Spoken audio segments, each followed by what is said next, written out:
The photo came through on a Tuesday afternoon, an ordinary Tuesday, the kind where I was folding laundry and thinking about what to make for dinner.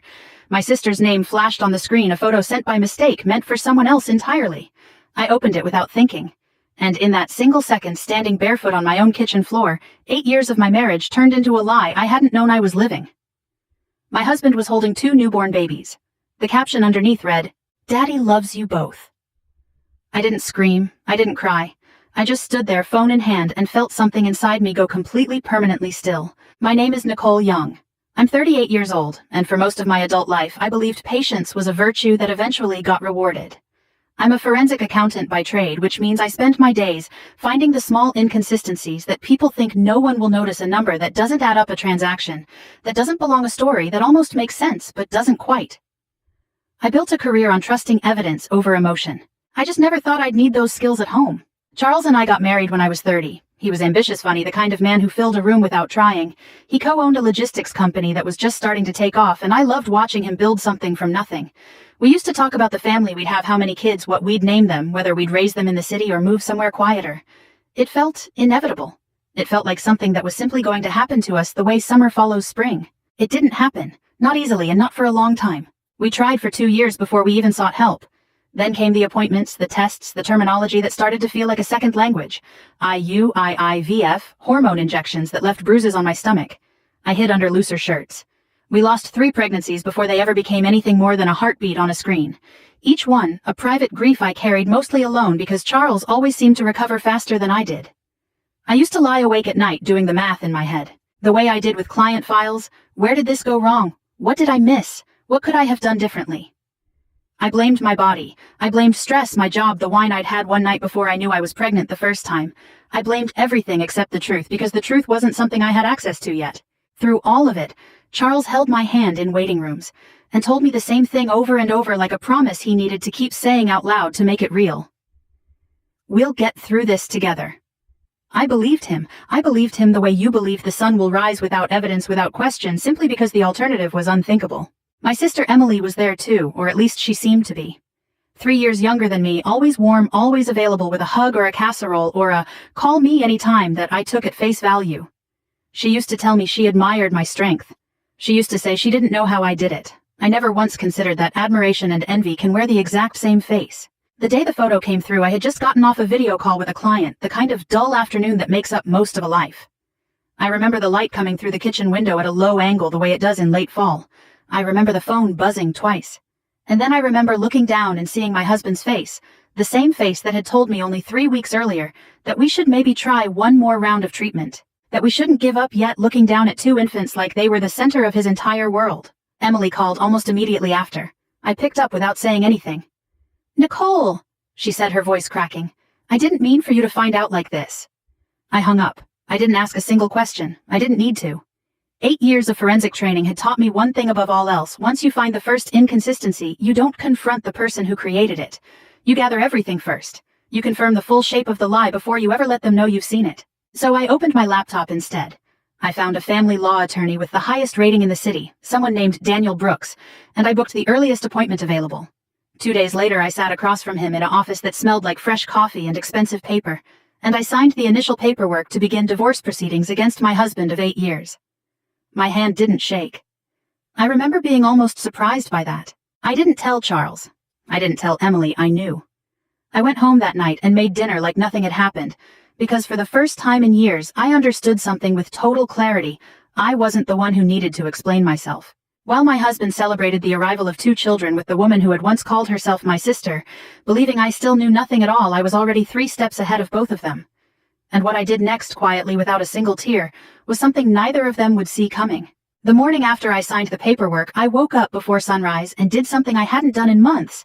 I made coffee for 1 person instead of 2, and I didn't feel a single ounce of guilt about it.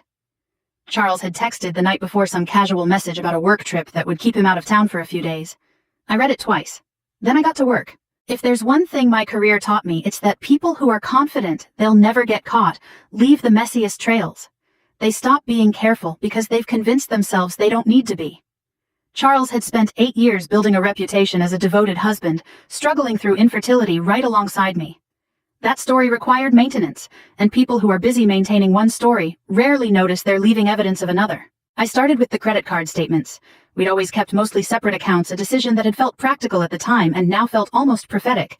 But there was a joint account we used for house expenses, and buried in months of grocery runs and utility payments, I found 4 separate charges to the same hotel in a suburb neither of us had any reason to visit. 2 nights each time. Always a Thursday into a Friday. I cross-referenced the dates against my own calendar, the one on my phone that logs everything automatically, including location history. I'd honestly forgotten I had turned on. 3 of those hotel dates lined up exactly with weeks I was recovering from IVF procedures, weeks Charles had told me he needed to clear his head by staying late at the office. I sat at my kitchen table with my laptop open until nearly 2 in the morning, and piece by piece the last 3 years of my marriage rearranged themselves into something I barely recognized. Emily had told me more than once that she was simply the one driving Charles to his appointments when I couldn't make it a doctor's visit here, a follow-up there. "I'm just helping out," she used to say, like it cost her nothing. I found records showing those appointments often happened on days Charles had no medical visits scheduled at all. By the time I found the joint photo storage account, Charles didn't know I still had access to a shared cloud folder from years earlier that had never been deactivated. I wasn't even surprised anymore. There were photos going back nearly 3 years. Emily at his office holiday party standing just a little too close. A weekend getaway logged under a business trip with a beach visible in the background that was nowhere near any client site. They hadn't been careless exactly. They'd simply never imagined I would look. I want to be honest about something. There's a particular kind of pain that comes from confirming a betrayal you already suspected, and it is different from the shock of discovering one you never saw coming. This was the second kind. And underneath the pain, something colder was taking shape. Clarity. For 8 years I had absorbed every hard moment of our marriage as my own failure. My body, my fault, my burden to fix. Now I understood I had been carrying the weight of someone else's choices the entire time. I didn't confront Charles. I didn't call Emily back. Instead, I did what I do best. I built a file. Every hotel charge, every mismatched alibi, every photo with a timestamp that told a truer story than either of them had ever told me out loud. I organized it the way I would organize evidence for a client, methodically, without commentary, because the facts didn't need my anger attached to them. They spoke clearly enough on their own. I sent the entire file to Daniel Brooks 2 days later. He read through it in front of me during our second meeting, his expression unreadable in the practiced way of someone who has seen every version of heartbreak a marriage can produce. When he finally looked up, he simply said, "This is thorough." I told him I'd had 8 years of practice noticing what other people missed. He didn't ask what I meant by that, and I didn't explain. It was 3 days after that meeting when my phone rang with a number I recognized, but hadn't expected Margaret Charles's mother. We'd always had a warm relationship, the kind built on genuine affection, rather than obligation.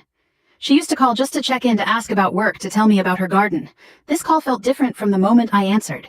Her voice was thin, unsteady, in a way I'd never heard from her before. "Nicole," she said, and then nothing for a long moment, just breathing on the other end of the line. When she spoke again, she was crying, trying and failing to keep her voice even. "Please," she said, "don't tell him yet." I stood very still in my kitchen, the same kitchen where I'd seen that photo just over a week earlier, and felt the ground shift again beneath something I thought I already understood completely. "Don't tell him what, Margaret?" I asked. She didn't answer the question. She just kept repeating those 4 words over and over like they were the only thing holding her together. "Don't tell him yet. Don't tell him yet." I realized, standing there, listening to my mother-in-law fall apart on the phone, that I had uncovered an affair. But somehow, impossibly, I had the growing sense that I had not yet uncovered the truth. I met Margaret 2 days later at a small coffee shop halfway between our houses, a place we'd been to a dozen times before over the years, always for easy, comfortable conversations. This time she was already seated when I arrived, hands wrapped so tightly around her cup that her knuckles had gone pale, and she didn't look up until I pulled out the chair across from her. She looked older than I remembered. Not in years, but in something heavier, the kind of tired that comes from carrying a weight for far too long without setting it down. Margaret had always been composed, the sort of woman who ironed her napkins and never raised her voice even during arguments. The woman sitting across from me now looked like she hadn't slept in days. "I need you to understand something," she said before I'd even taken off my coat. "What I'm about to tell you I should have said 8 years ago. I've regretted staying silent every single day since." I didn't say anything. I'd learned in my line of work that silence is often the fastest way to get someone to keep talking. Margaret took a slow breath and told me that she had known something important, something that would have changed everything since almost the very beginning of our marriage. She said it in pieces, circling the actual information the way people do when they're afraid that saying it plainly will make it permanently real. "Does Emily know?" I asked, because that was the question sitting heaviest on my chest. If my own sister had known some secret about my marriage for years and said nothing while sleeping with my husband, I wasn't sure I'd survive the answer. Margaret shook her head firmly. No, Emily doesn't know any of this. Neither does Charles. Her eyes met mine, and there was something almost pleading in them. Only me, and one other person. Who? Dr. Collins, your old doctor. I felt my stomach tighten. Dr. Rebecca Collins had overseen nearly every stage of our fertility treatment 8 years earlier. The tests, the procedures, the countless conversations about odds and options, and what might come next. I hadn't spoken to her in years, not since we'd finally stopped treatment, and tried to make peace with the life we had instead of the one we'd planned. What does she have to do with this? I asked. Margaret's hands trembled around her cup. There was a report. Results from testing back when you two were still trying everything you could. I saw it before Charles did. I wasn't supposed to. It came to the house by mistake, addressed to him, and I opened it without thinking the way you do with mail that looks routine. She paused, and when she continued, her voice had dropped almost to a whisper. It wasn't routine. I sat perfectly still waiting. I read it, and I understood immediately that if Charles saw it, it would break something in him that I didn't think could be repaired. So I made a decision. I called Dr. Collins directly and asked her as a mother to let me handle it in my own way, in my own time. She agreed against her better judgment because she'd known our family for years, and she trusted me to do right by everyone. Margaret looked down at the table. I never did right by anyone. I just delayed the pain and let it grow into something much bigger. I thought about all the pieces I'd already gathered, the hotel receipts, the mismatched alibis, the photographs that told a truer story than either Charles or Emily ever had. I had assumed walking into this conversation that I understood the full shape of my own marriage's collapse. Sitting across from Margaret, I realized I'd only been looking at the surface of something much older and much stranger. Margaret, I said carefully, what did that report say? She reached into her purse with shaking hands and pulled out a small worn slip of paper. Not the report itself, she explained, but a note she'd written to herself the day she read it, something to help her remember exactly what it said, in case she ever found the courage to bring it forward. She didn't hand it to me. She just held it like it was something too dangerous to release into the world just yet. I can't tell you here, she said. Not like this, not in pieces. You deserve to see it properly the way I should have shown Charles 8 years ago, instead of hiding it in a drawer and telling myself I was protecting him. Her voice caught. I was protecting myself. From watching him fall apart. From being the one who broke him. I reached across the table and covered her hand with mine, an instinct I couldn't quite explain given everything I now knew she'd kept from us. Whatever she was carrying, it had clearly cost her nearly a decade of peace. I need to see that file, I told her.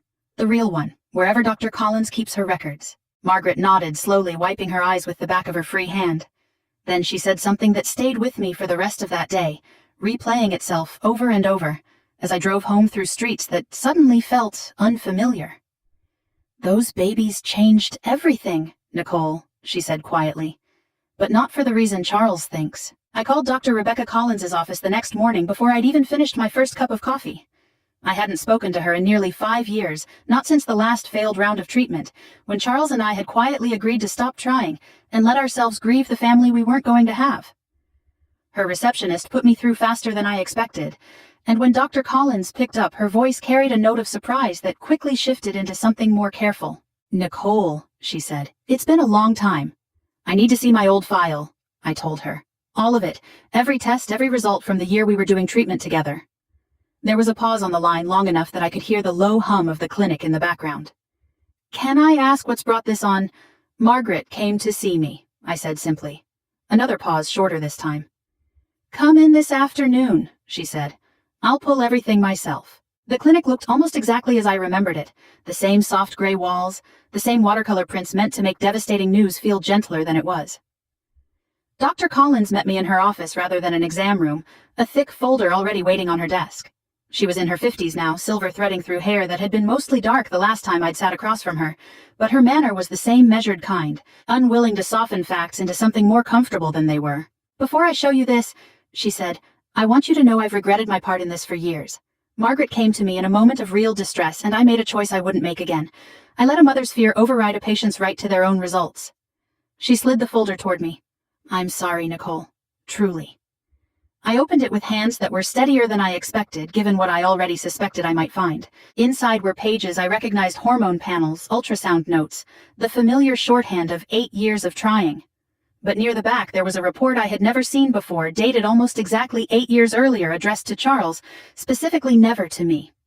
I read through the medical language, slowly translating it in my head, the way I'd once translated financial statements for confused clients, until the meaning became unmistakable. The results weren't about me at all. They were about Charles. The report showed clearly and clinically that the difficulty we'd faced for years hadn't originated with my body the way I had spent nearly a decade believing.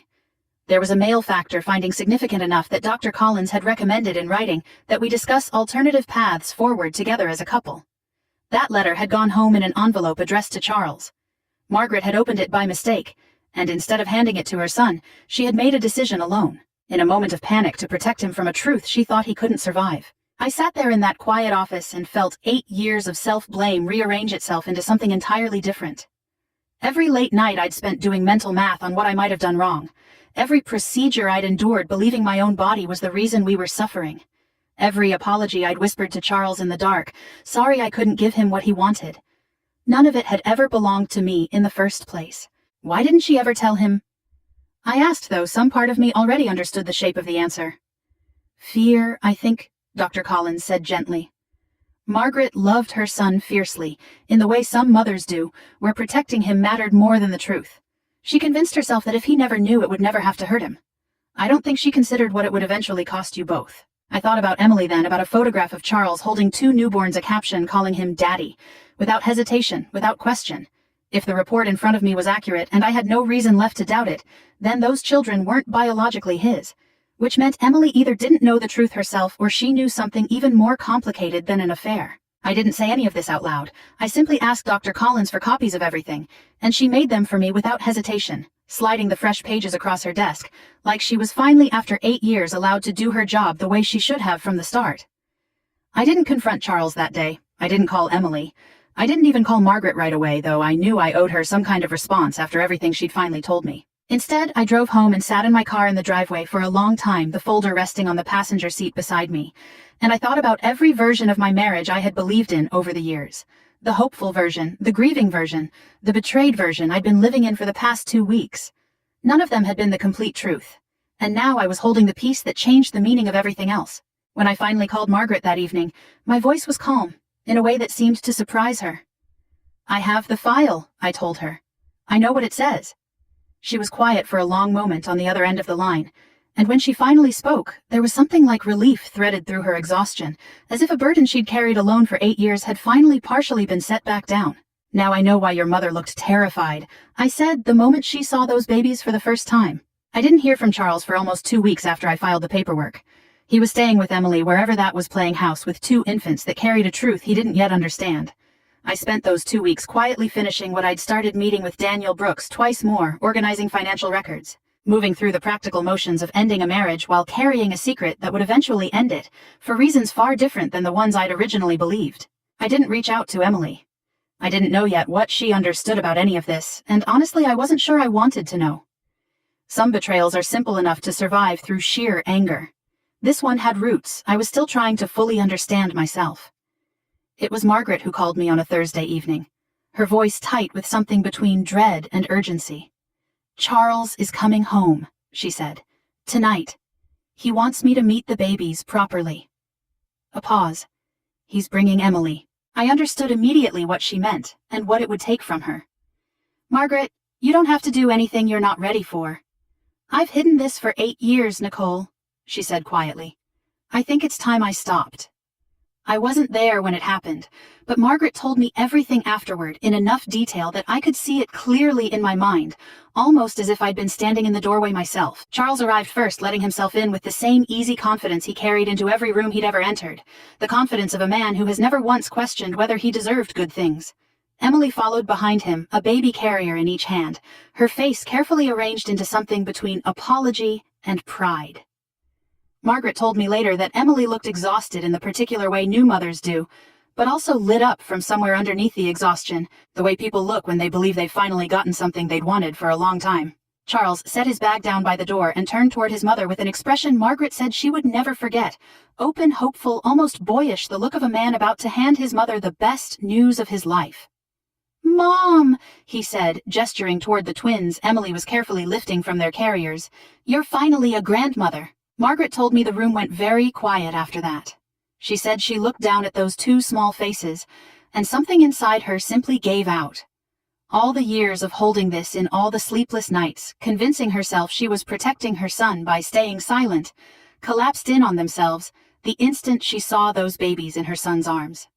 She said she felt the blood leave her face, felt her legs go unsteady beneath her, and she had to reach for the back of a chair just to stay upright. Charles noticed immediately, his smile faltering into confusion. "Mom, what's wrong?" She told me she opened her mouth, and the words that came out weren't the ones she'd rehearsed 1,000 times over 8 long years. They came out smaller, more broken than she intended, but they were finally, after everything, true. "Wait," she whispered. "She didn't tell you." Charles went still. Emily, standing just behind him with one baby still in her arms, went pale in a way Margaret said she noticed immediately, a reaction that told her something important Emily didn't know either. Whatever Margaret was about to reveal, it was news to both of them in different ways, for different reasons. "Tell me what?" Charles asked, his voice dropping into something careful, something that already sensed the ground shifting beneath him. Margaret didn't answer right away. She told me she stood there for a long moment, looking between her son and the woman he'd built a secret family with, and she felt the full weight of 8 years pressing down on that single, unbearable silence. She said she thought about me, about the years I'd spent blaming my own body, apologizing for something that had never been my failure to begin with. She said that thought was what finally gave her the courage to move. According to Margaret, nobody spoke for what felt like an impossibly long stretch of time. Emily shifted the baby in her arms, her expression tightening with a fear that had nothing to do with judgment, and everything to do with confusion. Charles stood frozen by the door, still in his coat, waiting for an answer his mother wasn't ready to give him, standing in a hallway.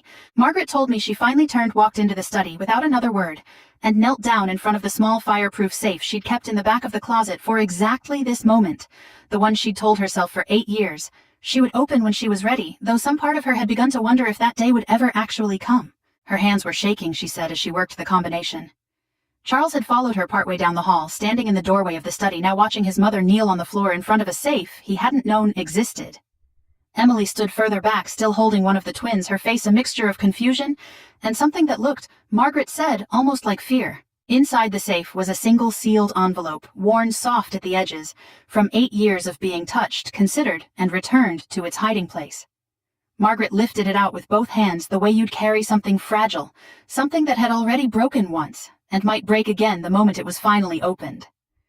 She turned back toward her son, envelope held against her chest, and for the first time in 8 years, she was finally ready to let him see everything it contained. Margaret carried the envelope back into the living room and set it down on the coffee table between them, her hand still trembling slightly as she withdrew her fingers from it, as if letting go of something she'd protected for so long required its own kind of effort. Charles stood over it for a moment without touching it, and Margaret told me later that she could see him bracing himself the way people do right before they step into cold water. "What is this?" he asked quietly. "Sit down," Margaret said. "Please." He sat. Emily lowered herself onto the edge of the armchair across from him, still holding one of the twins against her shoulder, the baby fussing softly in the tense silence of the room. Margaret opened the envelope herself, her fingers moving carefully over paper that had clearly been folded and unfolded many times over the years, and laid the contents out on the table. 1 page at a time, the original lab results, a letter from Dr. Collins addressed directly to Charles, and a handwritten note Margaret had added years earlier, dated the same week she'd intercepted the original mail. Charles picked up the medical report first. Margaret watched his eyes move across the page, slowly at first, then faster, then slower again, as he reread certain lines, trying to make sense of language that wasn't especially complicated, but was clearly rearranging something fundamental in his understanding of the last 8 years of his life. "This says," he started, then stopped. He looked up at his mother. "This is about me." "Yes," Margaret said softly. "This isn't Nicole's file. This is mine." His voice had gone strange flat in a way Margaret said she'd never heard from him before. "You're telling me the reason we couldn't have kids was never her?" Margaret nodded, unable to speak past the lump in her throat. Charles set the paper down with exaggerated care, like his hands had suddenly become unreliable. 8 years, he said. 8 years I let her think it was her fault. She apologized to me, Mom. She used to cry and apologize to me, and I let her. His voice cracked on the last word. Because I never knew there was anything to say otherwise. Emily had gone very still across the room, the baby now quiet against her shoulder. Margaret told me she watched something shift across Emily's face, as the pieces started arranging themselves if the report was accurate. If the male factor diagnosis 8 years earlier had been real and unresolved, then these children in her arms conceived with Charles during their affair weren't likely to share his biology either. The same condition that had made conception nearly impossible with me would have made it just as unlikely with her. Charles. Emily said carefully, "What does this mean?" He didn't answer her. He was still looking at his mother, something raw and furious building behind his eyes. "You knew," he said. "You've known for 8 years and you let me